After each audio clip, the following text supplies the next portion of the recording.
Investir dans l'immobilier est une valeur sûre, mais des précautions sont tout de même à prendre.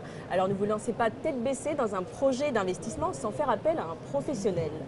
Bonjour Olivier Lafargue, vous êtes Bonjour. responsable d'agence chez Valority. Tout à fait. Alors en règle générale, quelles sont les raisons qui motivent un investissement immobilier?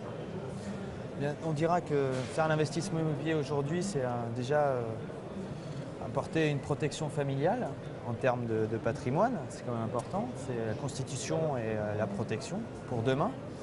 Se protéger aussi pour la retraite et pourquoi pas optimiser son patrimoine de manière fiscale, est quand même une source de réussite et surtout une source de rentabilité.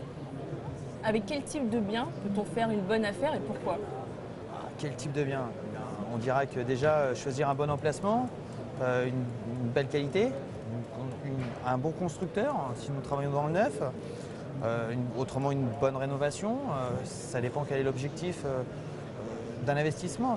C'est sûr que si c'est un investissement qui est destiné à la location et de pouvoir faire cet investissement à travers un cadre fiscal, il y a donc des normes d'obligation et notamment aussi il faut obligatoirement investir dans le neuf aujourd'hui pour pouvoir bénéficier de ces niches fiscales. La défiscalisation par l'investissement, ça consiste en quoi exactement? C'est très simple, hein. Vous faites l'acquisition d'un bien immobilier, vous le mettez à la location pendant 9 ans, vous allez pouvoir bénéficier d'une réduction d'impôt étalée sur 9 ans, voire sur 15 ans, en fonction donc de la durée de location. Voilà, le tout c'est de faire l'investissement qui soit aux normes, on va dire les nouvelles normes d'aujourd'hui, avec des permis de construire de 2005.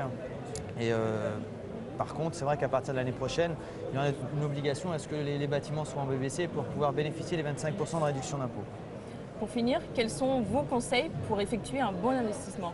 Un bon investissement, dans un premier temps, ce qui serait intéressant de faire, c'est faire un audit patrimonial, essayer de comprendre le profil du client, car il existe plusieurs cadres fiscaux, hein. Il n'existe pas uniquement la cellier, il en existe plusieurs, on va en compter à peu près une quinzaine.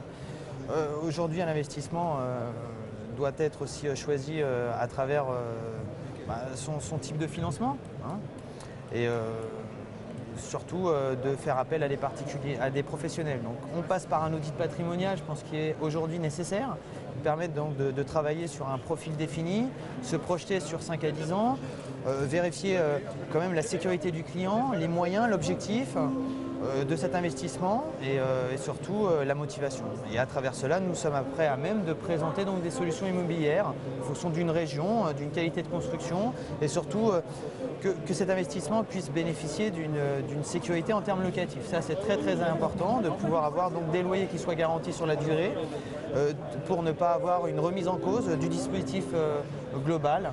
Et donc on appellerait ça tout simplement un redressement fiscal, autrement. Donc c'est toujours un petit peu gênant, quoi, hein. Merci. Voilà.